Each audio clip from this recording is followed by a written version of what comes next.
NDA सरकारचा शपथविधी नरेंद्र मोदी तिसऱ्यांदा घेणार पंतप्रधान पदाची शपथ। मंत्रिमंडळाच्या पहिल्या टप्प्यात 30 जणांच्या समावेशाची शक्यता। राष्ट्रपती भवनामध्ये शपथविधी सोहळ्याची जय्यत तयारी। समारंभाला 8000 विशेष अतिथी उपस्थित राहणार। भाजप खासदार पियुष गोयल यांना केंद्रात अर्थमंत्री पदाची जबाबदारी मिळण्याची शक्यता। लोकशाही मराठीला विश्वसनीय सूत्रांची माहिती। केंद्रात मंत्रिपदासाठी महाराष्ट्रातील 6 नेत्यांना पीएमओकडून फोन। पियुष गोयल, नितीन गडकरी, मुरलीधर मोहोळ, प्रतापराव जाधव, रक्षा खडसे, रामदास आठवलेंची केंद्रात मंत्रिपदी वर्णी लागण्याची शक्यता।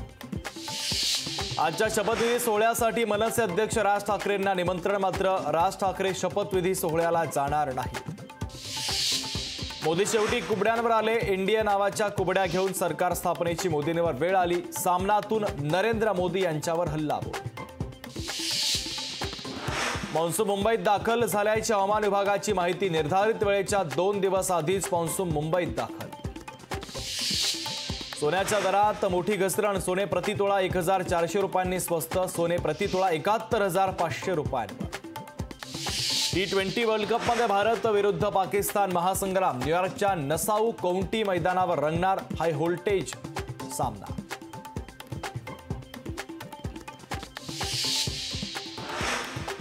मुंबईसह ठाण्यामध्ये पहाटेपासून पावसाच्या जोरदार सरी। नागरिकांना उकाड्यापासून मोठा दिलासा। पुण्यात पावसाची तुफान बॅटिंग। सकल भागासह रस्त्यावर पाणीच पाणी। महापालिकेच्या पावसाळापूर्व कामांची पोलखोल। सिंधुदुर्ग जिल्ह्याला आज पावसाचा रेड अलर्ट जारी। मच्छीमारांना समुद्रात मासेमारीसाठी न जाण्याचा इशारा।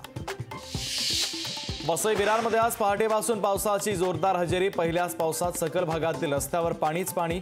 पालिकेचा नालेसफाईचा दावा ठरला फूल। पालघर जिल्ह्याला पावसाचा येलो अलर्ट जारी। 11 जूनपर्यंत हवामान विभागाच्या वतीनं पालघरसाठी येलो अलर्ट।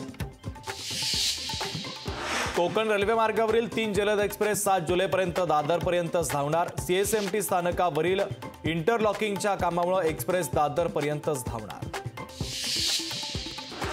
शपथविधीच्या आधी राजघाटावर जाऊन नरेंद्र मोदींनी महात्मा गांधीजींच्या समाधीस्थळाचं घेतलं दर्शन। तर संध्याकाळी 7:15 मोदी घेणार पंतप्रधान पदाची शपथ। काँग्रेसच्या संसदीय पक्षाच्या अध्यक्षपदी सोनिया गांधींची निवड। मल्लिकार्जुन खरगेंचा प्रस्ताव काँग्रेस खासदारांकडून एकमतानं मंजूर। राहुल गांधींची लोकसभा विरोधी पक्षनेतेपदासाठी निवड। विरोधी पक्षनेता म्हणून राहुल गांधींच्या नावावर शिक्कामोर्तब।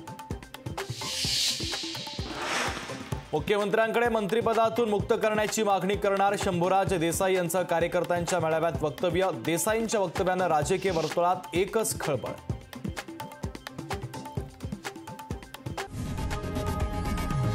लोकशाही मराठी ऐका, पहा, जागरूक रहा।